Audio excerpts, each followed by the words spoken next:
औज़ुबिल्लाहिमिनश्शैतानिर्रजीम बिस्मिल्लाहिर्रहमानिर्रहीम। मेरा नाम मुस्तनसिरुल हसन है और आप मेरा यूट्यूब का चैनल देख रहे हैं।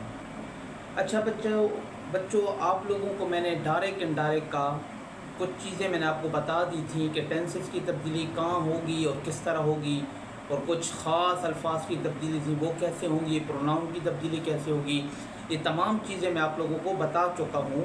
तो अभी हम एक एक करके तमाम जो भी सेंटेंस हैं इनके इनडायरेक्ट कैसे बनते हैं वो बनाने की कोशिश करते हैं और सीखते हैं। सबसे पहला हमारे साथ है असर्टिव सेंटेंस। असर्टिव सेंटेंस कहते हैं, ये आपके साथ एमसीक्यूज़ भी आ सकता है। असर्टिव सेंटेंस इसे कहते हैं जिन फ़िक्रों में, जिन जुमलों में ना कोई आर्डर हो, ना कोई दरख्वास्त हो, ना कोई हुक्म हो, इन चीज़ों के अल्फाज ना हो, सिंपल सेंटेंस हो। जैसे हम लोग कहते हैं कि क्या कर रहे हो, या हम खेल रहे हैं, तुम ख़त लिखते हो। सिंपल जो सादा जुमले होते हैं जिनमें कोई हुक्म, कोई दरख्वास्त, ऐसे अल्फाज ना हो, उन्हें क्या कहते हैं? Assertive sentence. अगर आपके साथ ऐसे फ़िक्रे आ जाएँ जो असर्टिव हों, जिनमें कोई ख़ास हुक्म, दरख्वास्त, ऐसी चीज़ें ना हो, तो इनको इनडायरेक्ट बनाने के क्या उसूल हैं, क्या तरीके हैं, वो हम लोग डिस्कस करते हैं। पहला उसूल क्या है? सबसे पहला वो कहता है कि कामास के बाहर, बेटा आप मुझे सुन लें, मैं क्या अल्फाज दोहराता हूँ, सुनते जाएं, फिर इनको प्रैक्टिकल करके यहाँ पे मैं आपको समझाता जाऊँगा। फिर भी अगर आपको क्लियर ना हो तो आप फिर कमेंट सेक्शन में पूछ सकते हैं, दोबारा मेथड को चेंज करके आपको समझाने की कोशिश करेंगे, ठीक है। पहला पॉइंट कहता है कामस के बाहर वाले हिस्से में अगर मफूल मौजूद है तो से को टेल में तब्दील करें, वरना से को से ही रहने दें। देखें बेटा, ये कहना चाह रहा है कि जब मैं एक एग्जांपल लूँगा फिर आपको अच्छी तरीके से समझ आ जाएंगी, अभी मुझे सुनते जाएं। ये कहना चाह रहा है कि कामस के बाहर, देखें बेटा इसी तरह का जुमला होता है ना, कहता है कि कामस के बाहर अगर आपके साथ, कामस के बाहर अगर आपके साथ मफूल मौजूद है, मिसाल के तौर पे ऐसे लिखा हुआ है ही सेड टू मी। मफूल पे समझते हैं ना, मफूल क्या होता है? जिसके ऊपर काम हो रहा होता है। अगर कामस के बाहर मफूल मौजूद है तो आपने से को किस में तब्दील कर देना है? टेल में। और अगर मफूल मौजूद नहीं है तो आपने से को से ही रहने देना है। पहला पॉइंट ये हो गया, ठीक है।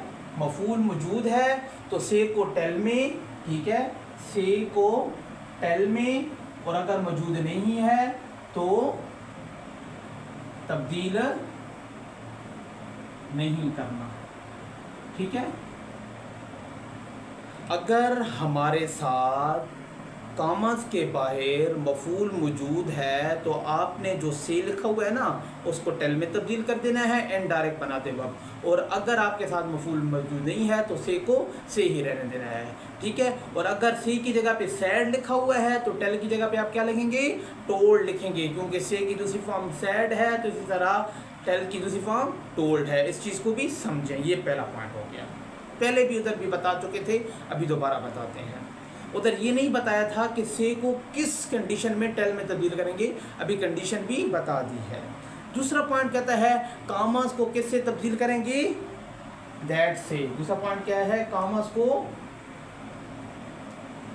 को दैट से, ठीक है। अच्छा, असर्टिव सेंटेंस जब भी हमारे पास आएंगे हम लोगों ने वो जो इन्वर्टेड कॉमास है ना, ये इनको किस में तब्दील कर देना है? इनको ख़त्म करके आपने क्या लगा देना है? दैट लगा देना है, ठीक है। बाज़ जगहों पे टू लगता है, बाज़ जगहों पे वेदर लगता है, लेकिन असर्टिव सेंटेंस में आपने क्या लगाना है? सिर्फ दैट लगा देना है। ये दूसरा पॉइंट। तीसरा क्या है? प्रोनाउन की तब्दीली उसी तरह करनी है। किस तरह करनी है? फर्स्ट सब्जेक्ट जो है कॉमर्स के अंदर, जो अगर हमारे पास फर्स्ट पर्सन प्रोनाउन है तो बाहर वाले सब्जेक्ट से तब्दील होगा।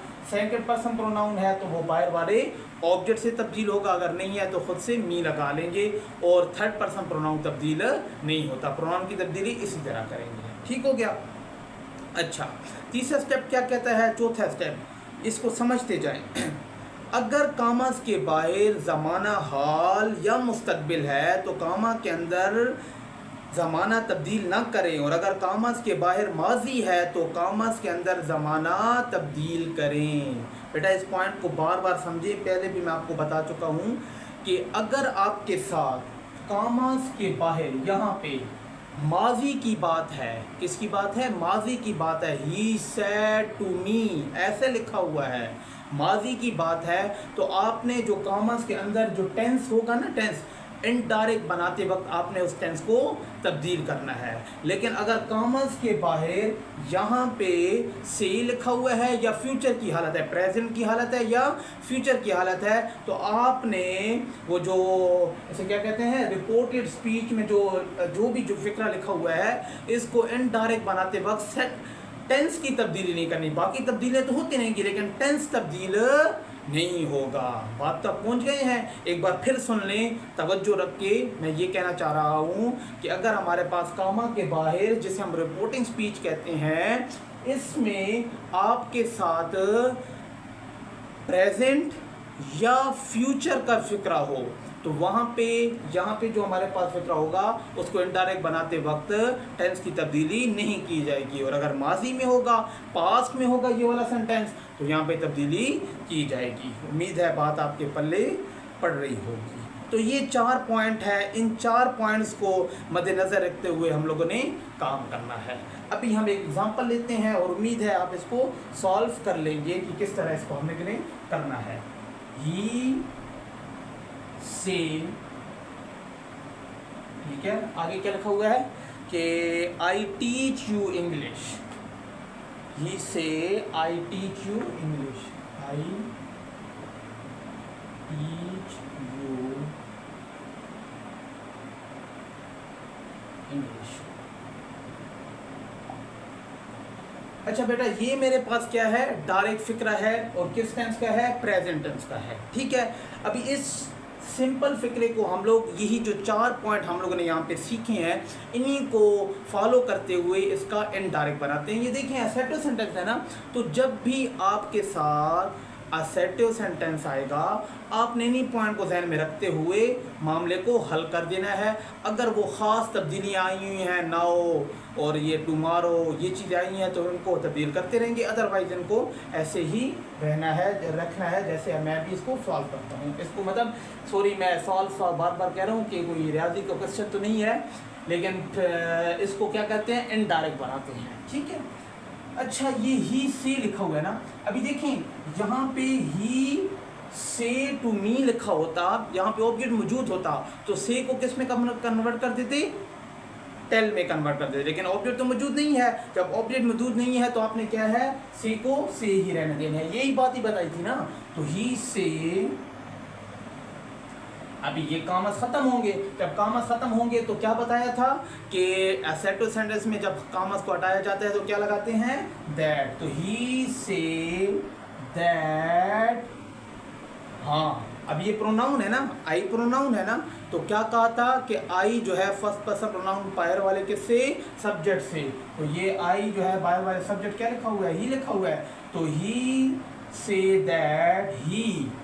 अभी ये यहाँ पे एक सवाल है आप लोगों से, मैं लिख लेता हूँ फिर एंड में पूछूंगा आपसे, दैट ही टीच, अच्छा यू सेकंड पर्सन प्रोनाउन है, बाय ऑब्जेक्ट मौजूद नहीं है, तो खुद से क्या लगा देंगे, मी लगा देंगे। मैंने बताया था ना, that he teach me English. 2 बातें मैं आपको बता देता हूँ। पहली बात यह है कि यहाँ पे टेंस की तब्दीली नहीं हुई। क्यों नहीं हुई? क्योंकि बाहर क्या था, प्रेजेंट की बात हो रही थी, इस वजह से टेंस की तब्दीली नहीं हुई। पहली बात तो ये। दूसरा सवाल ये उठता है, आप ये कह सकते हैं ही टीच लिखा हुआ है, आपने टीच क्यों लिख दिया है? तो बेटा देखें, आप लोग इसको समझें, यहाँ पे आई लिखा था ना, आई है तो यहाँ पे टीच रहने दिया है, यहाँ पे ही लिखा है तो एस का इजाफा। प्रेजेंट इंडेफिनिट टेंस में हम लोगों ने सीखा था ना पीछे, आप लोगों को अगर नहीं पता तो आप प्लेलिस्ट में जाके वो जो ऑल टेंसेज है उसमें प्रेजेंट इंडेफिनिट टेंस को देख सकते हैं। उसमें हम लोगों ने सीखा था ना कि ही, शी, इट या सिंगुलर के साथ एस या ईएस का इजाफा होता है, वर्ब के साथ, और बाकियों के साथ इजाफा नहीं होता। तो देखें बेटा, ही से दैट, ही, अभी ही आ गया ना, अभी तो सब्जेक्ट ही हो गया है, तो इस ही की वजह से जब हमारे पास यहाँ पे क्या है, टीच था, तो यहाँ पे क्या करेंगे, एस ई एस का इजाफा करेंगे, ही टीच, यू की जगह पे मी इंग्लिश, तो ये क्या इनडायरेक्ट बन गया, he said that he teach me English. ही की वजह से हमने एस ई एस का इजाफा किया है, क्योंकि ही शिफ्ट सिंगुलर के साथ प्रेजेंट इंडेफिनिट टेंस में एस ई एस का इजाफा होता है। तो इन उसूलों को ध्यान में रखेंगे। ठीक हो गया, सिंपल सा है। अभी देखें, इसी ही जुमले को चेंज करके लिखते हैं, he said to me, he said to me, आगे क्या कहते हैं, आई teach you English.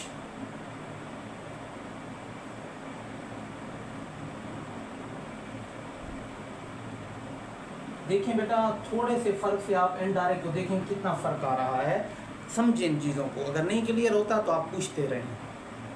He said to me that he said to me I teach you English. ये डायरेक्ट फिक्र है, इसको इनडायरेक्ट बनाना है। किस तरह बनाएंगे, ही, अभी देखिए बेटा, दो चीज़ें बात को ध्यान में रखें, सैड आ गया है मतलब यहाँ पे टेंस की तब्दीली होगी, ठीक है।